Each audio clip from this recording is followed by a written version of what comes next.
Assalamualaikum warahmatullahi wabarakatuh. Hamidan lillah wa musalliyan ala rasulillah.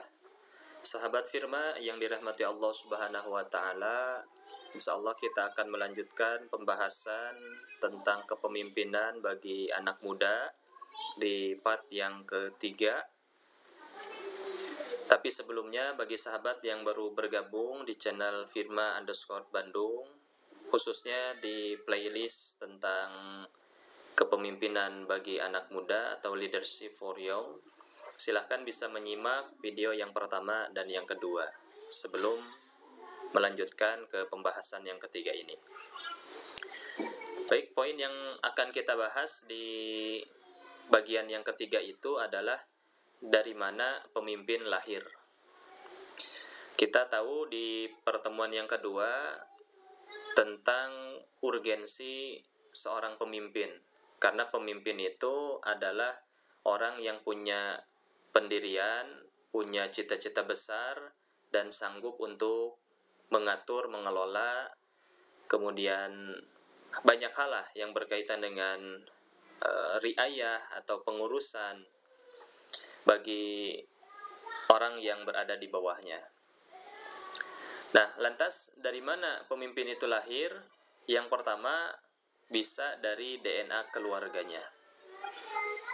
Jadi keluarganya ada yang memang jiwa kepemimpinannya itu bagus, ya. Yang kedua, ada sosok laki-laki yang mewariskan jiwa pemimpin, ya, bisa dari ayah, paman, kakek, dan lain sebagainya. Jadi ini sudah masuk ke dalam lingkungan terdekat, lingkungan paling dekat dengan seseorang tersebut, ya. Jadi bisa dari ayahnya memiliki jiwa leadership. Memang semua orang juga memiliki kepemimpinan, ya, hanya kepemimpinan ini memang diwariskan dari generasi ke generasi, itu terus diwariskan. Nah, bisa dari ayah, bisa dari paman, bisa dari kakek. Kalau Rasulullah itu kan beliau karena ayahnya sudah wafat, bahkan sebelum Rasulullah hadir ke dunia begitu, ayahnya sudah wafat, kemudian dididik oleh kakeknya wafat, digantikan oleh pamannya, dan seterusnya. Inilah yang menjadikan Rasulullah mewarisi kepemimpinan. Nah, yang ketiga, dari lingkungan bermain dan sekolah. Nanti anak itu akan terlihat kecenderungan di lingkungan bermainnya, apakah dia ini menjadi penengah. Nah, kalau orang yang biasanya menjadi penengah itu, dia rata-rata punya leadership. Jadi tidak egois atau tidak lemah gitu. Jadi dia penengah gitu. Dan lingkungan sekolah juga memiliki dampaknya, ya. Nah, kemudian ciri-ciri layaknya seorang menjadi pemimpin. Yang pertama, sejak kecil terbiasa memelihara hewan dan sangat peduli dengan peliharaannya. Ya, disunahkannya memang domba, ya, domba, kambing begitu.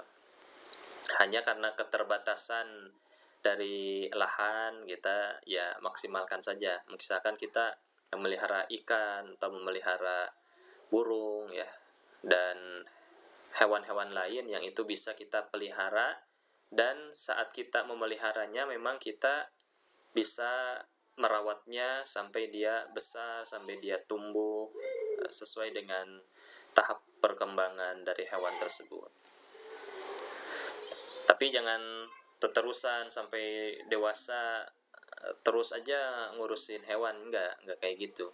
Jadi polanya itu kalau sudah dewasa, dia akan siap mengurus manusia, karena manusia ini hayawanun natik, hewan yang bisa berbicara.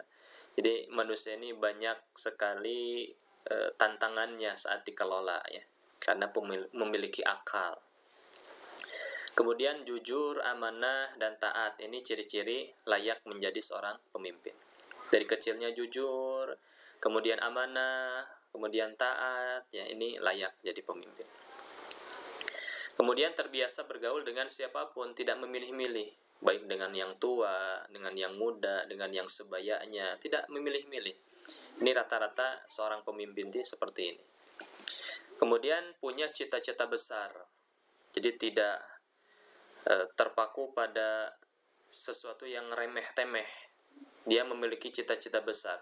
Semakin bertambahnya usia, dia terus memikirkan perkara-perkara besar. Yang kelima, punya inisiatif dan kepedulian di atas rata-rata orang. Punya ada inisiatif, kalau di sekolah dia inisiatif, sekolahnya kotor, dia inisiatif untuk bebersih. Kemudian temannya dia sedang bersedih misalkan ya, dia peduli. Kemudian ada temannya yang sakit atau kecelakaan misalkan, dia kepeduliannya di atas rata-rata orang lah. Dia inisiatif, dia peduli. Nah, ini ciri-ciri layaknya seorang bisa menjadi pemimpin.